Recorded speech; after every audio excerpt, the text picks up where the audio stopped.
He escuchado con mucha atención y con cierta sorpresa incluso algunos argumentos que en tono de reclamo se plantean a esta autoridad por abordar el tema.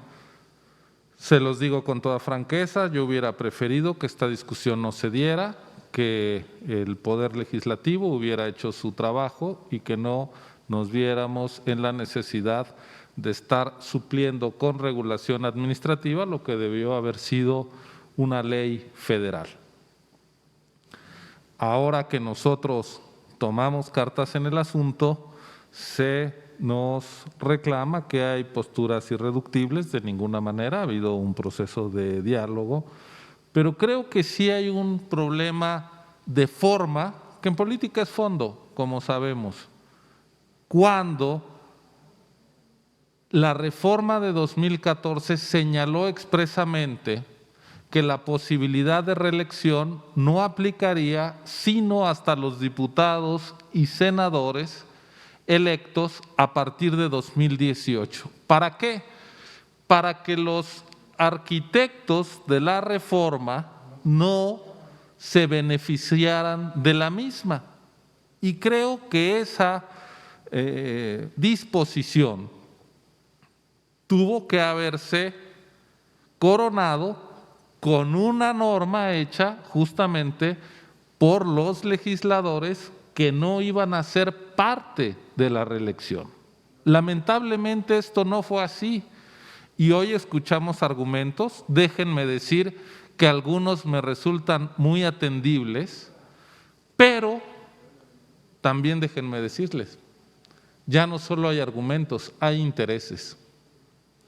Porque varios de los legisladores que se van a postular son los que firmaron el acuerdo en donde nos dicen no a la regulación. Es decir, de alguna manera están siendo, señores legisladores, juez y parte.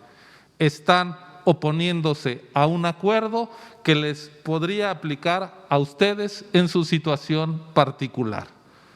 Y las normas electorales, en general la función electoral debe hacerse con base en los principios de objetividad e imparcialidad. Cuando ustedes, desde un interés legítimo de buscar una nueva postulación al cargo que hoy ostentan, nos dicen no regules esto, no regules esto otro, están lejos de lo que John Rawls recomendaba como el velo de la ignorancia, es decir, que el principio de justicia para el diseño de las normas debe hacerse sin saber cuál es el papel social que uno va a ocupar cuando esas normas se apliquen. Y ustedes nos están pidiendo que apliquemos unas normas que saben que les van a afectar. Por eso, lamentablemente, estamos en un problema de forma que es de fondo.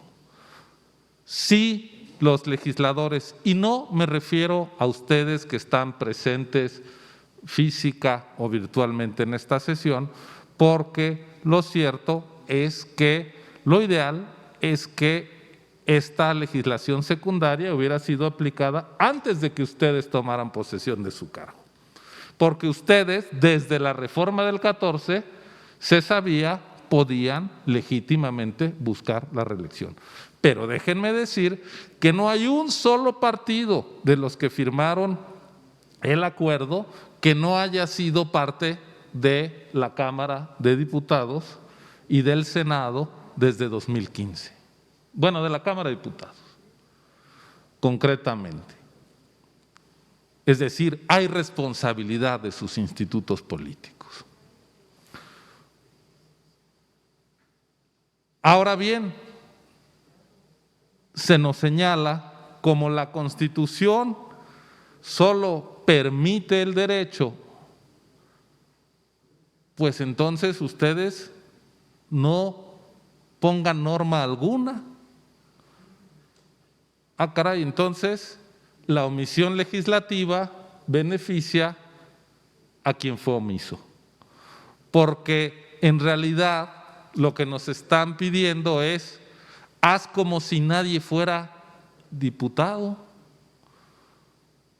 Trata al diputado que tiene un cargo, que tiene recursos públicos, que forma parte de una bancada, como si fuera un ciudadano que no ostenta ese cargo. Y no le pidas nada más que lo que al ciudadano comunicó. Dejar hacer, dejar pasar. Sí, pero el dejar hacer, dejar pasar implica, en esa máxima liberal o mercantilista, más bien, implica abandonar los principios de la equidad. Y es algo que nosotros no queremos hacer. Y no hay ninguna disposición en lo que estamos proponiendo que la Corte haya declarado anticonstitucional la separación del cargo, el aviso de intención, etcétera, etcétera. Claro, me dirán, es que eso lo aprobaron distintas leyes. Sí, pero aquí no hay ley. Entonces, no hace su trabajo el Congreso y se beneficia de el dejar hacer, dejar pasar en detrimento de la equidad. Por otro lado, se ha argumentado, la mayoría de los congresos han decidido que no hay separación del cargo. Bueno, pero aquí nosotros, el método de construcción del proyecto no fue poner en una balanza cuántas legislaturas sí y cuántas no, y donde pese más, pues por ahí nos vamos.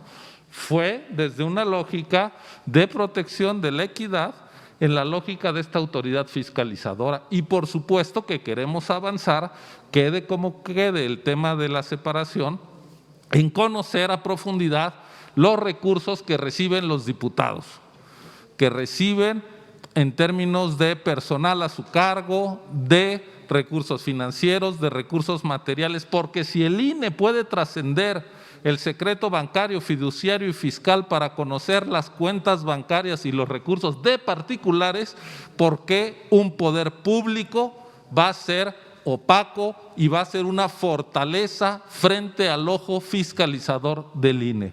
No habría ninguna razón. En la siguiente intervención voy a explicar mis posiciones particulares sobre los distintos temas que han sido objeto de discusión. Subrayo lo que dije al empezar. Qué lástima que el INE se tenga que hacer cargo de este tema porque no hicieron su trabajo las y los legisladores como la propia Constitución les ordenó hacerlo.